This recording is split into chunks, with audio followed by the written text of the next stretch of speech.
বিশ্বনবী একবার সাইয়েদনা আনাস রাদিয়াল্লাহু তাআলা আনহুকে একটা ছোট্ট জিনিস আনতে পাঠালেন। সাইয়েদনা আনাস রাদিয়াল্লাহু তাআলা আনহু জিনিসটা আনতে যে মদিনার অলিতে গলিতে বাচ্চাদের খেলা দেখে জিনিস আনতে ভুলে খেলায় দাঁড়িয়ে গেলেন। ছোট মানুষ, ছোট একটা বাচ্চা যদি আমার সাথে নেই, সে কি আমার প্রয়োজন বুঝবে? আমার সেন্টিমেন্ট যেরকম বাচ্চা কি ওটা টের পাবে? ছোট্ট আনাসকে বললেন আমার জুব্বা নিয়ে আসো। বিষ্ণু ইসলাম শাম দেশের জুব্বা পড়তেন, বলতেন জুব্বা নিয়ে এসো। জুব্বা আনতে যখন বেরোলেন আনাস রাদিয়াল্লাহু তাআলা আনহু, দেখলেন মদিনার অলিতে গলিতে বাচ্চারা কুতকুত খেলে। কি খেলে? আপনারা খেলেন? তো এই খেলা দেখে আনাস রাদিয়াল্লাহু তাআলা আনহু ভুলে গেলেন যে বিশ্বনবীর জামা আনতে হবে। উনি ভুলে যে উনিও দাঁড়িয়ে খেলা দেখতে শুরু করলেন। এখন ঘন্টার পর ঘন্টা যায়, আনাসও আসে না, জামাও আসে না। বিশ্বনবী ভাবলেন হায় রে, আনাস মনে হয় ভুলে গিয়েছে, কি আর করা যায়, নিজের জামা নিজেই নিয়ে আসে। বিশ্বনবী বের হলেন জামা আনতে। বের হয়েই দেখে মদিনার গলিতে বাচ্চারা খেলতেছে, ওইদিকে আনাস রাদিয়াল্লাহু আনহু দাঁড়ান। বিষ্ণু ইসলাম কিছু বললেন না, যে উনিও আনাস রাদিয়াল্লাহু তাআলা আনহুর পাশে দাঁড়িয়ে খেলা দেখতে আরম্ভ করলেন। সুবহানাল্লাহ পড়বেন না? সাইয়েদনা আনাস খেলা দেখতে হঠাৎ বিশ্বনবীর দিকে চোখ পড়ে গেছে। বিশ্বনবীর চোখের দিকে যখন সাইয়েদনা আনাস রাদিয়াল্লাহু তাআলা আনহুর চোখ পড়ে গেছে, সাইয়েদনা আনাস বলে আমার কলিজাটা এখান থেকে এই দিকে চলে আসছে। ভয়। কিসে? ভয়ে। উনি বললেন আমার গলা শুকিয়ে যেতে আরম্ভ করলো, কাঁপতে লাগলাম। হায় হায়, এখন আমার মনে পড়ছে বিশ্বনবীর জামা আনতে পাঠাইছিল, ভুলে গেছে খেলার আবেশে পড়ে।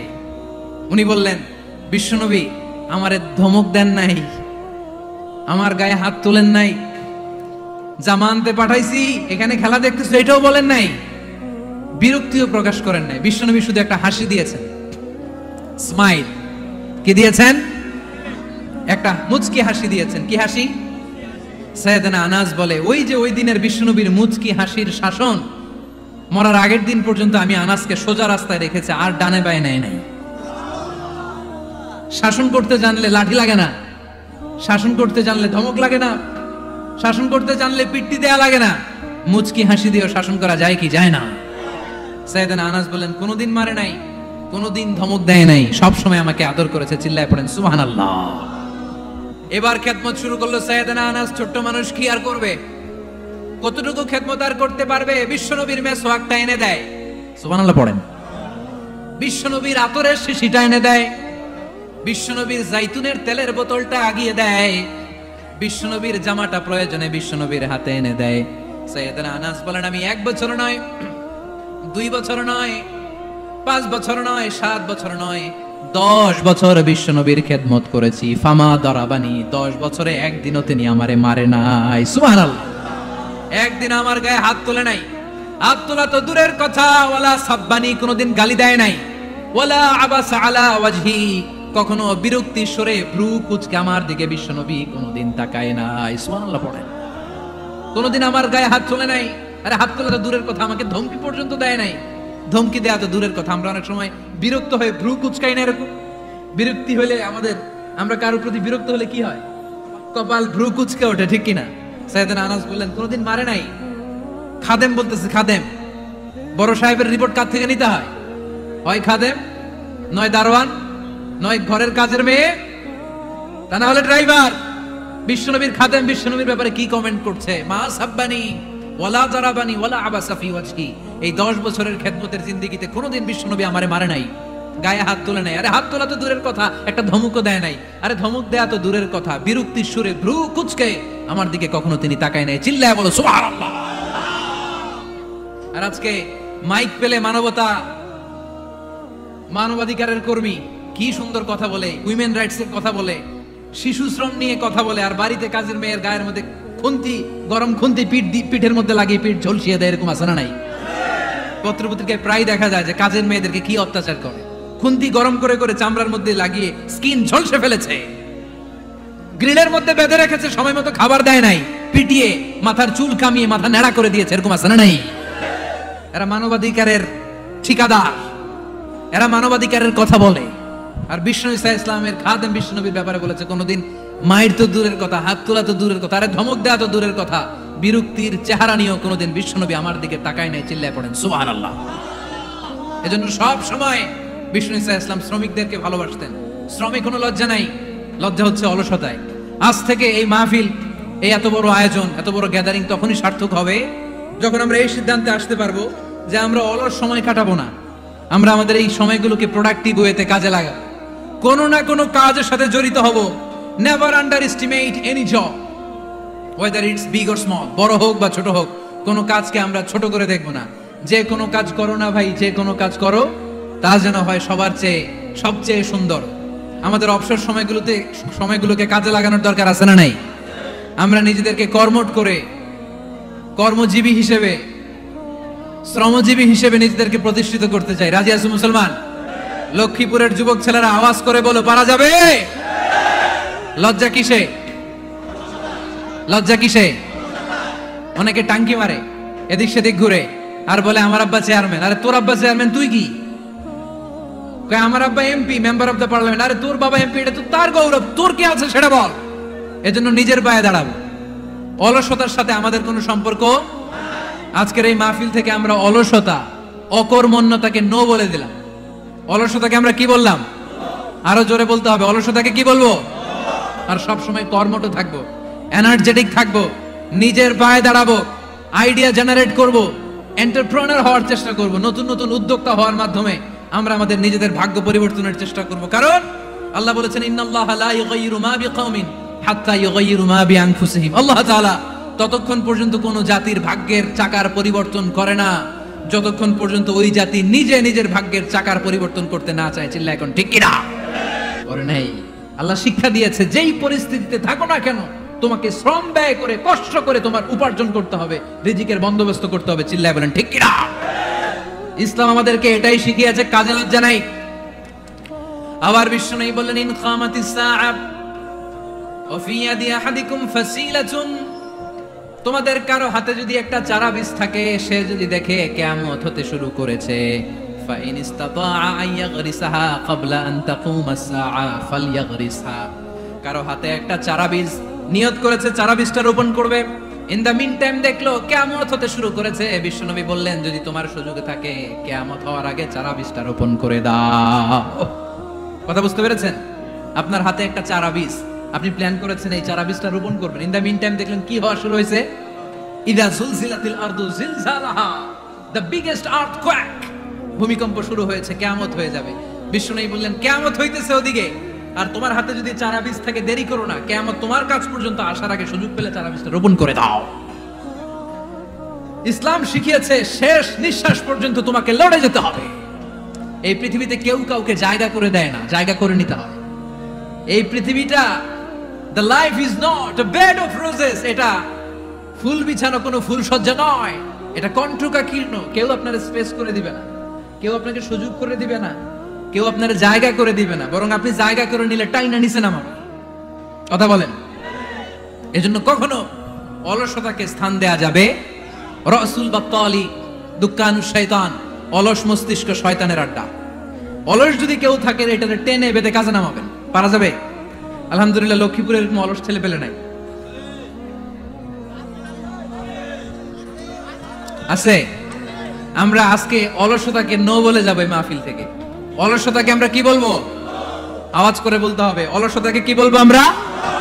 মুমিনের জীবনে কোনো অলসতা নাই। অলস হয় মুনাফিকরা। অলস হয় কারা? চিল্লায় বলতে হবে। মুমিনরা অলস হয়। অলস হয় কারা? এজন্য কোরআনে আল্লাহ এই কথাও বলে দিলেন, ওয়াইদা কামু ইলাস সালাতি কামু কুসালা ইউরাউনান নাসা ওয়ালা ইয়াযকুরুনাল্লাহা ইল্লা কালিলা। সুবহানাল্লাহ পড়েন। মুনাফিকরা যখন মানুষকে দেখানোর জন্য নামাজে যায়, ওই নামাজে তাদের ইখলাস নাই, ওই নামাজের ভেতরে তাদের কোনো খুশু খুদু নাই, ওই নামাজের ভেতরে আছে শুধু অলসতা। ওই নামাজে কি আছে? কিন্তু আমরা যখন নামাজে যাই, আমাদের অলসতা আছে? আমরা নামাজ পড়লে আমাদের হৃদয়টারে সজীব করে দেয় কে? আমরা ওযু করলে আমাদের মনটাকে চাঙ্গা করে দেয় কে? আমরা মসজিদে ঢুকলে হৃদয়টাকে প্রাণবন্ত করে দেয় কে? মুমিন তো নামাজে গেলে চাঙ্গা হয়, মুমিন ওযু করলে চাঙ্গা হয়। বিষ্ণু ইসলাম বললেন, ইয়াকিদু শাইতানু আলা কাফিয়াতি রাসি আহাদিকুম ইদা নাম। খেয়াল করে শুনবেন লক্ষ্মীপুরের ভাইরা, চমৎকার একটা হাদিস। আমরা যখন ঘুমোতে যাই, শয়তান আমাদের প্রত্যেকের মাথার পিছনে 3টা অলসতার গিট মারে। কয়টা? আওয়াজ করে বলেন। 3টা অলসতার গিট মারে। ইয়াকিদু শাইতানু আলা কাফিয়াতি রাসি আহাদিকুম সালাসা উকাব তিনটা গিট মারে যখন আমরা ঘুমোতে যাই, অলসতার তিনটা গিট মেরে আমাদের কানের সামনে এসে ফিসফিস করে মন্ত্র পড়তে থাকে, আলাইসা লাইলুন তাওয়িলুন ফারকুদ, আলাইসা লাইলুন তাওয়িলুন ফারকুদ। বিশাল লম্বা রাত, ঘুমাও।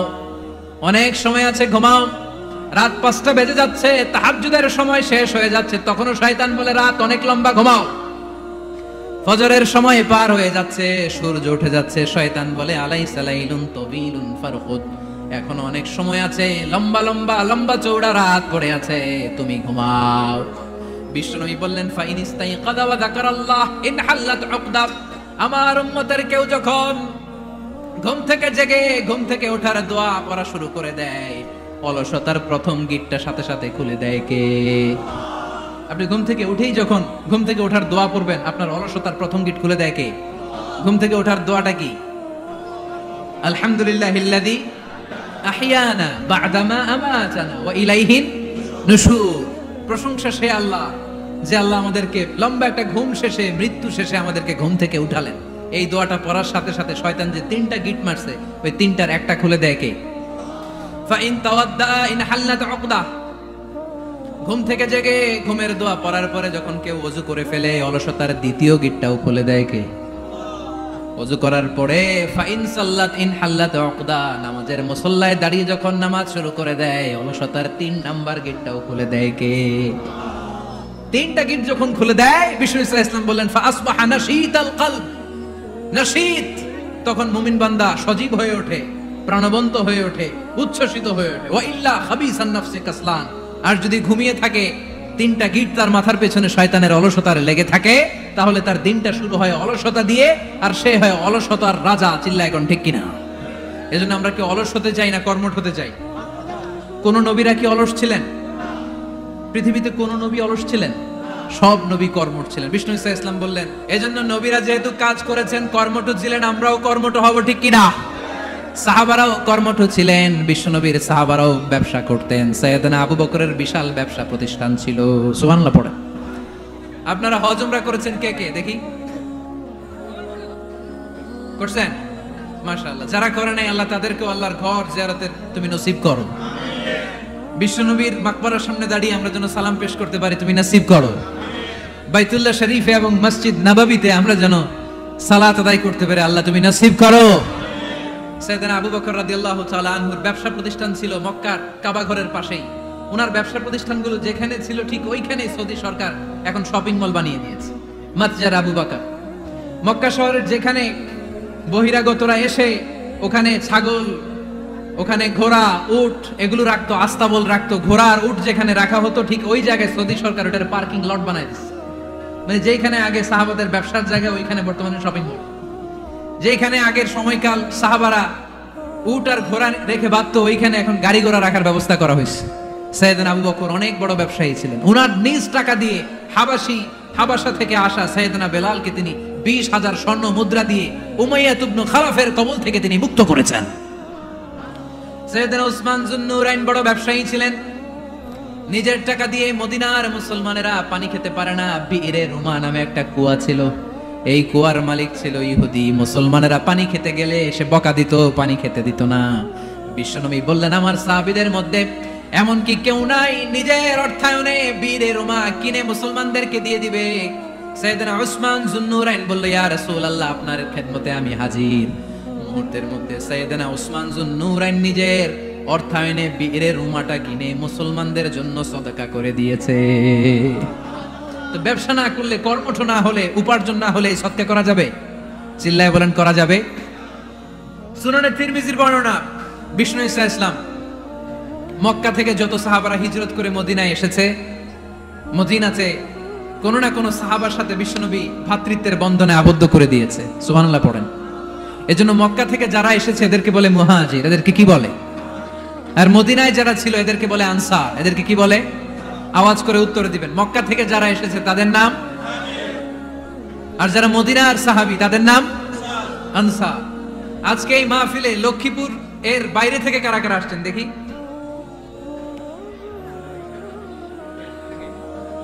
মাশাআল্লাহ, মাশাআল্লাহ, অনেক আসছে। আল্লাহ ভাইদেরকে তুমি কবুল করো, হাত নামান। এই যে লক্ষ্মীপুরের বাইরে থেকে যে ভাইরা আসছে তারা লক্ষ্মীপুরের মেহমান, ঠিক কিনা? মক্কা থেকে হিজরত করে যে সমস্ত সাহাবারা এসেছিল তারা ছিল মদিনার মেহমান। বিশ্বনবী এক এক মক্কার সাহাবীকে মদিনার এক এক সাহাবীর সাথে ভ্রাতৃত্বের বন্ধনে আবদ্ধ করে দিলেন। আব্দুর রহমান ইবনে আউফ রাদিয়াল্লাহু তাআলা আনহু, উনার সাথে ভ্রাতৃত্বের বন্ধনে যে সাহাবীকে বিশ্বনবী আবদ্ধ করে দিলেন, ওনার নাম হচ্ছে সাআদ ইবনে রাবিয়া। কি নাম?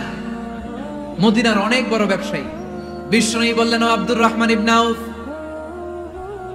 সম্পদ ছেড়ে দিয়ে, পরিবার ছেড়ে দিয়ে, স্থাবর অস্থাবর সব ছেড়ে দিয়ে আল্লাহ রাসূলের ভালোবাসায় মক্কা থেকে মদিনায় এসেছো। মদিনায় তোমার চিন্তা নাই, সাদ ইবনুর রবিকে আমি তোমার ভাই বানিয়ে দিলাম। সাদ ইবনুর রবি তোমার আপন ভাইয়ের মতো। সাদ ইবনে রবি বলল, আব্দুর রহমান, জীবনে তোমারে কোনোদিন দেখি নাই, তোমারে আমি চিনি না, তোমার নাম শুনি নাই, কিন্তু বিশ্বনবী তো তোমার দায়িত্ব আমাকে দিয়েছে। আমার চেয়ে বড় ধনী এই মদিনার মধ্যে দ্বিতীয় কেউ নাই। আজ থেকে তুমি আমার ভাই, আজ থেকে তুমি আমার কি? আল্লাহ আমাকে যত সম্পত্তি দান করেছে তার অর্ধেক সম্পত্তি আমি তোমার নামে দিয়ে দিলাম। ও আব্দুর রহমান ইবনে আউফ, শুধু তাই নয়, রব্বুল আলামিন আমাকে দুইজন স্ত্রী দিয়েছে। কয়জন? তুমি দেখো আমার কোন স্ত্রীকে তোমার বেশি ভালো লাগে, যার নাম তুমি বলবে সাথে সাথে আমি তারে তালাক দিয়ে দিব। তার ইদ্দত পালন শেষে তুমি তাকে বিয়ে করে তোমার সাথে নিয়ে যাবা। সুবহানাল্লাহ পড়ো। কারণ বিশ্বনবী তোমার দায়িত্ব আমার কাঁধে দিয়েছে, তুমি আমার ভাই। আমি মদিনার সবচেয়ে বড় ধনী, আমার অর্ধেক সম্পদ আমি তোমারে দিয়ে দিব। আমার দুই স্ত্রীর এক স্ত্রীকে তোমারে দিয়ে দিব। সাইয়েদনা আব্দুর রহমান ইবনে আউফ এই কথা শুনে অবাক হলেন।